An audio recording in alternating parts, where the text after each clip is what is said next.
Bonsoir. I'd like to introduce French 102. This is a third-year French course. They'll be presenting scenes from Molière's Tartuffe. Tartuffe is a comedy from 1669, and it's about religious hypocrisy. Tartuffe, the religious hypocrite in question, in these scenes is revealing his true nature and seducing his benefactor's wife, Elmire. And he does so in the language of courtly love, sprinkled with a little bit of spirituality.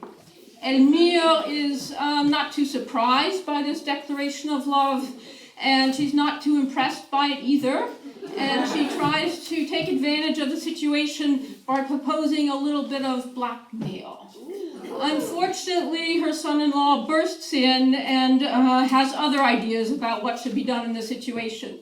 So that's the scene we'll be presenting. We have four actors playing Tartuffe, and you'll know who he is by his ostentatious cross.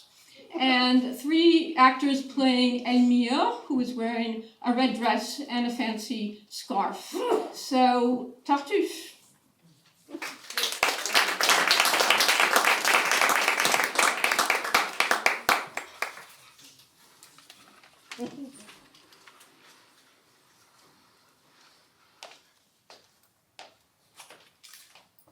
Laurent, serrez ma ère avec ma discipline, et priez que toujours le ciel vous illumine. Si l'on vient pour me voir, je vais aux prisonniers, des aumônes que j'ai partagées les dominés. L'affectation est profondée. Que voulez-vous Vous dire, Ah mon Dieu, je vous prie, avant que de me parler, prenez-moi ce mouchoir. comment? Couvrez ce sang que je ne saurais voir.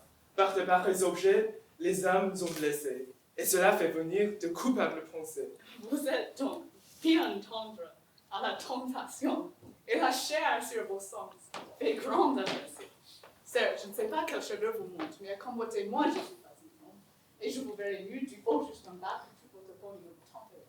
Mettez dans vos discours un bout de modestie, ou je vais sur le champ vous quitter Non, la non, race. c'est moi qui vais vous laisser en repos. Je n'ai seulement que vous dire 2 mots. Madame va venir dans cette salle basse et d'un mot d'entretien vous demande la place. Hélas, très volontiers. Comme il sera lucide, ma foi, je suis toujours pour ce que j'en ai dit. Viendra-t-elle bientôt? Je l'entends. Ce me semble. Oui, c'est la même personne et je vous laisse ensemble. Ah, madame. Que le ciel, à jamais par sa toute bonté, et de l'âme et du corps vous donne la santé, et bénisse vos jours autant que le désir, le plus humble de ce que son amour inspire. Je suis fort obligée à ce souhait pieux, mais prenons une chaise afin d'être un peu mieux.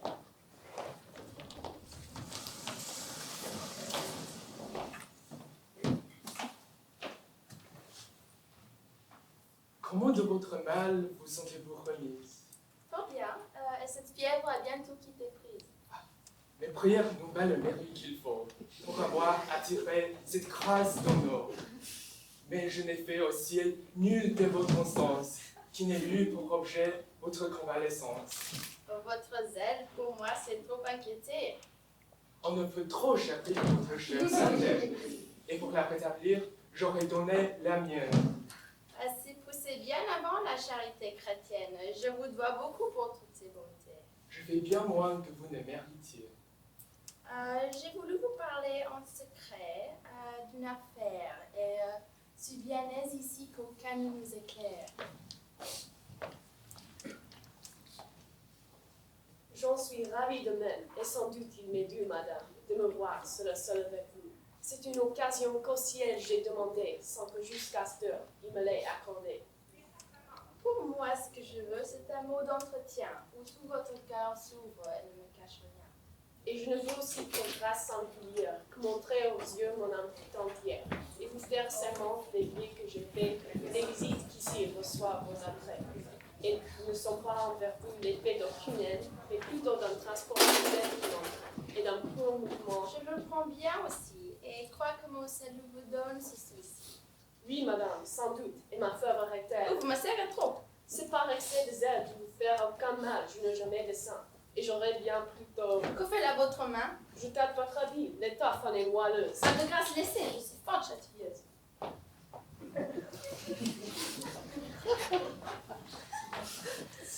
Mon Dieu, le support en ouvrage est merveilleux. On travaille aujourd'hui d'un air miraculeux. Jamais, en toute chose, on n'a vu si bien faire. Il est vrai, mais parlons un peu de notre affaire. On tient que mon mari veut dégager sa foi et vous donner sa fille. Est-il vrai, dites-moi? Il m'en a dit deux mots, mais madame, à vrai dire, ce n'est pas la bonne heure après quoi je soupire. Et je vois entre pas les merveilleux attraits de la félicité qui fait tous mes souhaits. Ah, c'est que vous n'aimez rien des choses de la terre. Mon sang n'enferme pas un cœur qui soit de pierre. Moi, je crois qu'au ciel tendent tous vos soupirs et que rien ici-bas n'arrête vos désirs. L'amour qui nous attache aux beautés éternelles n'étouffe pas en nous l'amour des temporels. Nos sens facilement peuvent être charmés des ouvrages parfaits que le ciel a formés.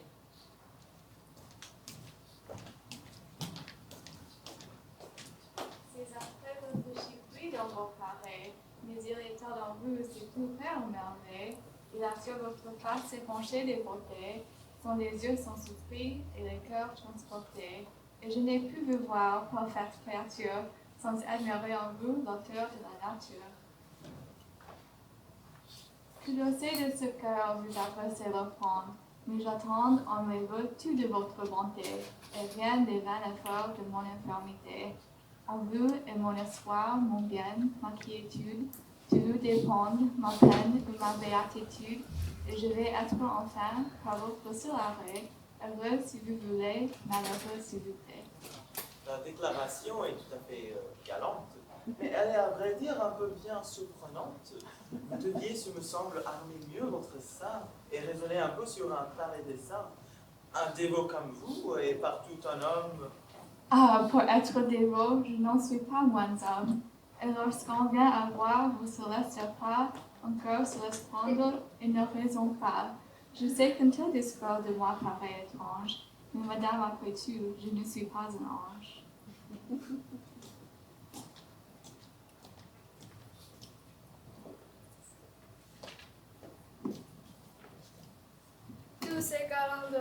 Tous ces galants de go, dont les femmes sont folles, sont bruyants dans leurs faits et vains dans leurs paroles. Mais les gens comme nous, avec qui pour toujours on est sûr du secret, le soin que nous prenons notre renommée, répond de toutes choses à la personne aimée.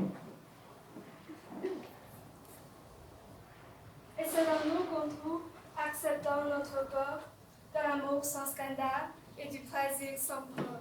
Je vous écoute dire et votre rhétorique en termes assez forts à mon âme s'explique.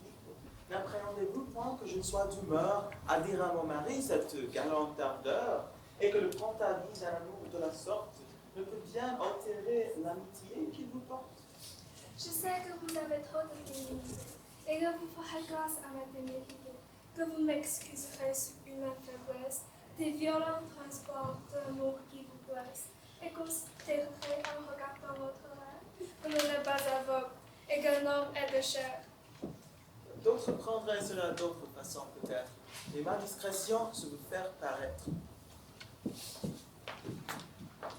Je ne redirai point l'affaire mon époux, mais je veux en revanche une chose de vous, c'est de presser toute franc et sans nulle chicane l'union de Valère avec Marianne, de renoncer vous-même à l'injuste pouvoir qui veut du bien d'un autre enrichir votre espoir. Non, madame, non, ceci doit se répandre. J'étais en cet endroit d'où j'ai pu tout entendre. Et la bonté du ciel me semble avoir conduit pour confondre l'orgueil d'un traître qui me nuit, pour m'ouvrir une voie à prendre la vengeance de son hypocrisie et de son insolence, à détromper mon père, lui mettre en plein jour l'âme d'un scélérat qui vous parle d'amour.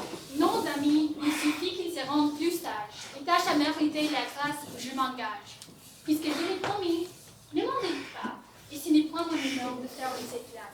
Une femme servie de ce disparaît, et jamais dans le mari n'entre les oreilles.